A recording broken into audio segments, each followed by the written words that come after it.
A few weeks ago I made a video all about photo editing on Luminar 4 and I absolutely love Luminar 4, I still do to this day. But since then Skylum, the company that makes Luminar, have come out with a new piece of software called Luminar AI. Photo editing with artificial intelligence, and I'm going to have a look at it in this video because I've been using it for a couple of weeks now and I think it is my new favourite piece of photo editing software. It makes everything so easy.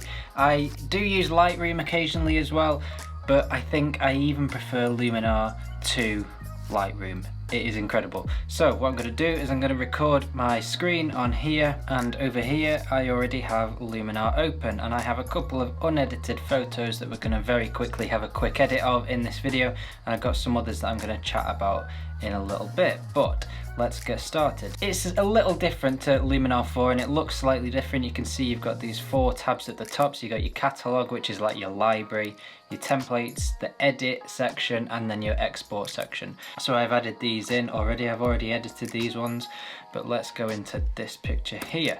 Then can do is go over to the template section, and it automatically, it's read this photo straight away and it gives you a load of templates that it thinks might look good with this photo. So you can then go through and have a look at the different ones that suit the style you want to go for. There's loads of different filters that it has instantly read that image and used AI to come up with the best look for this photo, and they look really good.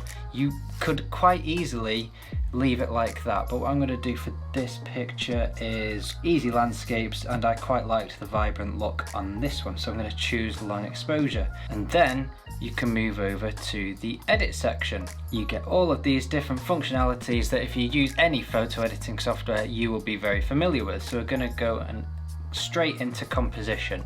Now you can quite easily change your composition like this by yourself and adjust the rotation just by dragging it like that. But what is amazing about Luminar AI is you can kind of go the lazy way around it and just click this little composition AI button, click that, and it's done it itself. Now that can give you a little bit of an idea of where you want that image to go, but I'm not quite sure I'm happy with that, so I'm going to drag it just so the road is in the middle, and I'm going to try and straighten it up just a little bit. So the composition crop tool will just give you a little bit of an idea of what the AI in the software will think looks good for that picture.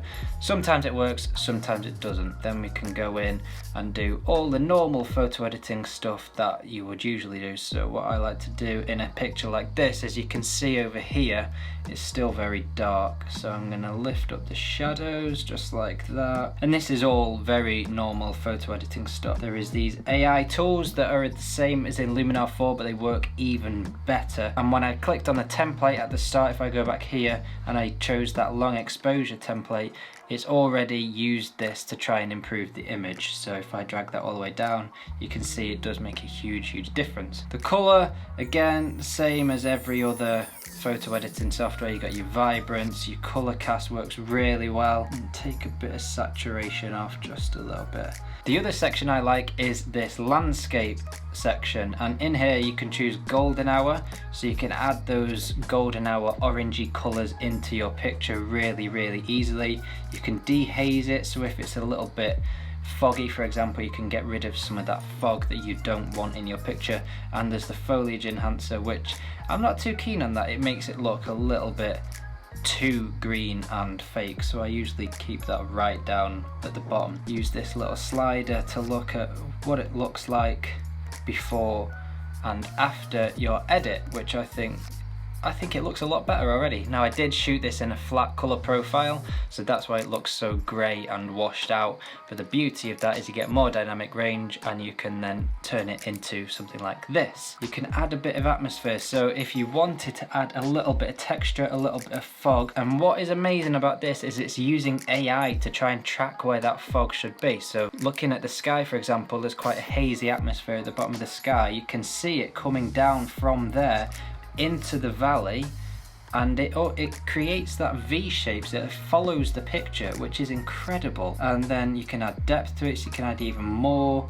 You can kind of fill this little valley with fog, you can make it darker and lighter. And what we're going to do, because we've got the sun over here, is add some sun rays. Now you can then click place sun center. We're gonna drag, you can even drag it over here, but I think the sun was kind of over here. And if I drag it over here, for example, you can see that the sun is there. And if I drag it behind the hill, it knows that the hill is there. So it only puts the sun rays in those highlight areas where it knows the sun should be. So it's using AI to figure out where those sun rays should be, which is absolutely incredible. Oh, that's a little bit too much. You can then change the warmth of the sun rays, for example, make it a bit warmer. And if I turn that on and off, you can see the difference it's made. It's just added a little bit of depth into the picture. So again, if we look at the before and after by using this little slider, it's made a huge, huge difference. If I look at this picture using a zoom ball or a lens ball, whatever you want to call it, and it just needs it almost needs a little bit more texture adding into it. So if we go and do what we did with the last picture and we choose a template, we can choose, let's just go with that for now. We'll go with that one. We'll quickly mess with all the lights. So lift the shadows just a little, drop the highlights because it's very white, and then lift the contrast because I like quite a contrasty image. And already, if we turn it on and off, that has made a huge difference, and that's taken what, a minute to get to that stage, and it looks brilliant. Again, you can add in some colours, remove the colour cast, lift the vibrance. I think that looks pretty good, and you could quite easily leave it like that. But what I want to do with this picture is just add another layer to it to give it some more texture and depth. So what I'm going to do is click down here on this little pen nib icon, and this is the masking tab, and I click add texture. Now what I've done is previously downloaded some snow overlays that I can add into this picture, so I'm going to go and find them by clicking load texture, and I've got them here. They're in my downloads. I've got an overlays pack, and then you can go through, choose whatever you want that you've downloaded. Let's go with that one there, and I click open, and that has instantly put on this snow overlay. But what you can then do is choose the opacity and choose how much of it you want it to show. So that is showing just the overlay, and then if I put the overlay about there, I think that looks pretty good. It looks like it's snowing in the picture, which it wasn't, because if I turn that off, it looks like that. It's made a huge, huge difference. Now this overlay does have a black background, so it has made the picture a bit darker. So what I'm going to do is go back into the essentials, go back to the light, and lift the highlights again, maybe lift the exposure, and I think we're about there. Bring the temperature down slightly, and that has taken literally 2 minutes to get a picture that looks like that from that. It looks so much better. It's amazing. I absolutely love this photo editing software. I would highly, highly recommend it if you are thinking of getting it. Let me just very quickly find a picture that we can change the sky with. Okay, so I have here a picture of a pond. I will quickly edit this into something that looks a bit better, and then I will show you how simple it is to change the sky.